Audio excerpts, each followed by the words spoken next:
Uma das comparações que eu gosto de falar, o porquê da computação em nuvem, é pensar nos recursos. O seu chuveiro está lá na sua casa ligado para quando você quiser tomar banho. Você entra embaixo dele e tomar banho. Sua água está correndo lá? Provavelmente não. Acredito que não. Por quê? Porque senão gasta água, certo?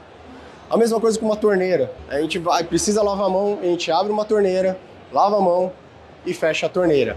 E cada vez mais, veja, até quando a gente vai em shoppings ou sistemas públicos, esse abrir e fechar está cada vez mais rápido.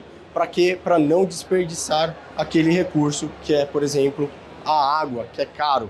Então por que a gente está fazendo isso com a energia elétrica? Por que a gente faz isso? Porque a gente deixa um servidor lá ligado sem ninguém estar acessando, de madrugada na nossa empresa.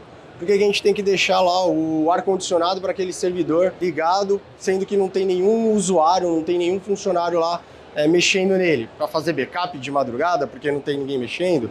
Não é esse o caso. Então a computação em nuvem, ela veio para ajudar a gente a otimizar esses recursos. Queria explicar para vocês o meu ponto de vista da computação em nuvem e não só mais falar o que é com aquelas mesmas coisas de sempre. Computação de nuvem é escalabilidade, é flexibilidade, é redução de custos, é aumento de segurança e velocidade, como vocês já devem ter visto em um monte de palestra, um monte de conteúdo online aqui, né? Falando em um pouco mais na prática como isso funciona, né? Imagine que essa linha vermelha é a nossa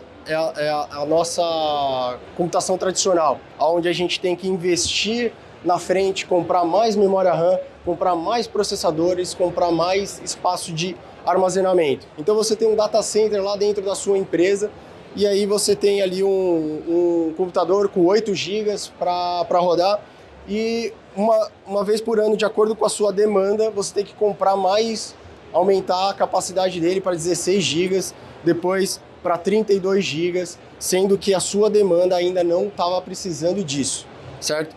Então, a linha verde é a nossa demanda da nossa aplicação, quantos usuários estão conectados, quanto de recursos que a gente está precisando acessar daquilo ali. Quando a gente está falando de computação em nuvem, a gente quer tornar essa curva de demanda muito mais próxima pelo que a gente está realmente precisando e colocando lá em máquinas. Então, se a gente para ver, no modelo tradicional, onde a gente faz a compra, o investimento de mais memória, de mais HD, espeta HD lá no computador, a gente tem um período de desperdício. Eu considero que todo esse quadrado aqui, enquanto a sua demanda não chegou na real necessidade daquele software, ele é um desperdício. É igual você deixar a torneira ligada enquanto você não tem gente lá lavando a mão, né? E o que acontece quando a nossa demanda é muito maior do que a nossa capacidade que a gente já tinha previsto lá de memória RAM, de HD ou de processamento? A gente tem a lentidão do sistema, a queda de sistema e toda aquela preocupação que todos os desenvolvedores já passaram, né, durante o desenvolver dos softwares, né? E é para resolver isso que veio a computação em nuvem. Eu vou usar na prática aqui um exemplo do que a gente consegue fazer, por exemplo, com computação em nuvem. A gente tem o nosso software, que chama Conecta Suite, a gente faz um sistema de assinatura em massa para os e-mails da empresa, a gente faz um sistema de gerenciamento em massa dos usuários, da parte administrativa do Google Workspace para as empresas, controle de acesso também desses usuários.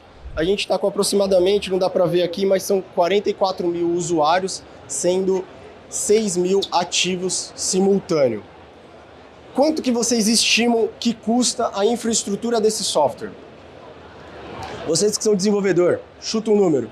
44 mil usuários, 6 mil simultâneos. Quanto que vocês acham que custa a infraestrutura desse software? R$1.000? R$2.000? Quanto? Mais, R$1.000. R$4.000? 8? Bem mais, muitos R$1.000, né? Aqui está o meu custo usando a computação em nuvem. R$27 por mês. Eu estou pegando do mês de julho. A gente gasta R$27 por mês para manter 6 mil usuários na nossa plataforma. Justamente por isso, por otimizar quando ele está precisando lavar a mão, a gente liga exatamente a quantidade de água que ele precisa, ele lava a mão e desliga, em outras palavras, né? Então, tudo na computação em nuvem é baseado em você pagar exatamente pelo que você consome. Você não precisa ficar deixando lá máquina ligada sem o seu sistema precisar dela funcionando. Eu estou economizando energia, estou economizando processamento e tudo mais. E esse aqui é o porquê da computação em nuvem. Mas para isso a gente tem que mudar um pouco a nossa cultura, um modelo de como que a gente faz para pensar em desenvolver um software. Antigamente, a gente tinha a construção que a gente chama, né, de vertical. Mais pessoas, maior máquina, mais processamento, mais memória, mais HDs e mais tudo. Então a gente cresce horizontalmente a nossa infraestrutura. Quando a gente está pensando em um sistema em nuvem, eu gosto de falar que a gente está pensando em horizontalmente. Eu vou fazer a flexibilidade horizontal. Eu vou ligar mais máquinas e desligar elas de acordo com a minha necessidade. Então eu consigo, né, ligar 100 máquinas e desligar ela quando aquele software não está mais precisando. Quando a gente fala de um sistema como esse, às vezes não dá, porque ele já comprou a memória, ele já comprou HD, ele já comprou tudo mais. Você não pode desligar de madrugada. Quando a gente está falando de uma computação em nuvem, a gente tem essa possibilidade de comprar, alugar máquinas, né, e pagar por minuto para essas máquinas. Então a gente pode ligar diversas máquinas horizontalmente e desligar quando a gente não está precisando, certo? Outra mudança de cultura para a gente conseguir também otimizar não é só no desenvolvimento do software, é de toda a empresa. Então a gente tem que usar sistemas também que são baseados em nuvem.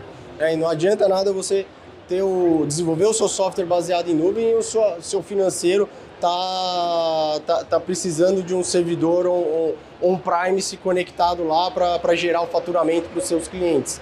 Não vai funcionar certo. Então, há uma mudança de cultura para a gente adotar o Cloud Computing, a computação em nuvem. E hoje, as duas principais que nós temos aqui é o Google Workspace e o Microsoft 365, que todo mundo já conhece. Claro, temos a Zoho, temos a Amazon também, com algumas outras soluções ali de corporativas, mas eu acho que ainda não atingiram o nível de mercado, né, para competir com essas duas que são as principais. E isso aqui, acredite, ajuda a gente a mudar a cultura da empresa para eles pensarem naquela otimização para vocês conseguirem fazer um software custar muito barato de infraestrutura por mês. E aí uma das coisas também que eu trouxe, além de tudo, são estratégias de migrações. Como que eu faço para migrar então minha empresa para a nuvem? Como é que eu faço para migrar um software para a nuvem e tudo mais? E eu trouxe o que eu mais gosto de explicar, que é o modelo Read Only. Basicamente, vocês pegam tudo que vocês têm e transformam ele somente em leitura. Ou seja, vocês pegam aquele servidor, quero colocar todos os meus arquivos na nuvem, né? O servidor da empresa dos arquivos corporativos na nuvem.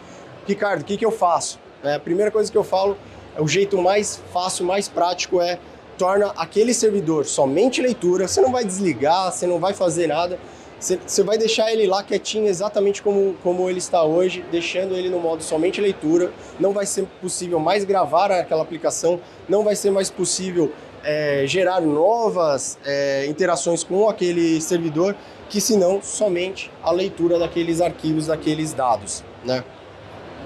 E aí sim, tudo que começa a ser feito novo, todos os arquivos novos da empresa, ou até mesmo tudo que você precisar da plataforma anterior, você vai copiar e jogar pro novo. Então isso faz com que a gente não precise, antes de migrar para a nuvem, ter que transformar 1 tera, 2 teras, 10 terabytes de informação para aí sim começar a usar a nuvem.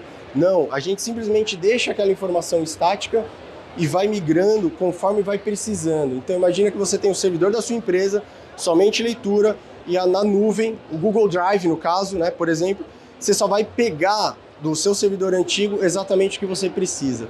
No final do ano, você só vai ter migrado exatamente o que a sua empresa precisa. O resto tudo era um backup lixo, backup de arquivo que vocês não precisavam, que a gente fazia antigamente a rodo, porque era o que a gente conhecia. Essa forma de migração é o que tem dado mais resultado, mais sucesso e é muito rápido de fazer. Quer adotar a computação em nuvem, comece a pensar nesse conceito. Você não precisa migrar toda a infraestrutura já para o Google, já para o Cloud Computing antes de começar.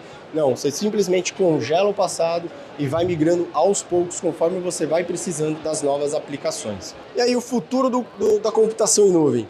Eu não consegui fazer esse slide, não é por falta de tempo. É que uma coisa que eu penso hoje é diferente do que eu pensava mês passado, era diferente do que eu pensava 6 meses atrás ou quando eu comecei a trabalhar com computação em nuvem. E o legal do Cloud Computing é que ele é tão dinâmico que ele muda o tempo todo. Então, eu não consigo imaginar o futuro da computação em nuvem, porque para mim ele é ilimitado e abre muitas possibilidades. Ele é uma outra forma da gente fazer negócio sem limites, né? Eu deixei aqui em branco justamente para a gente conversar sobre o que vocês acham que pode ser o futuro, porque na verdade vão ser vocês, a gente que vai construir esse futuro, não dá para prever.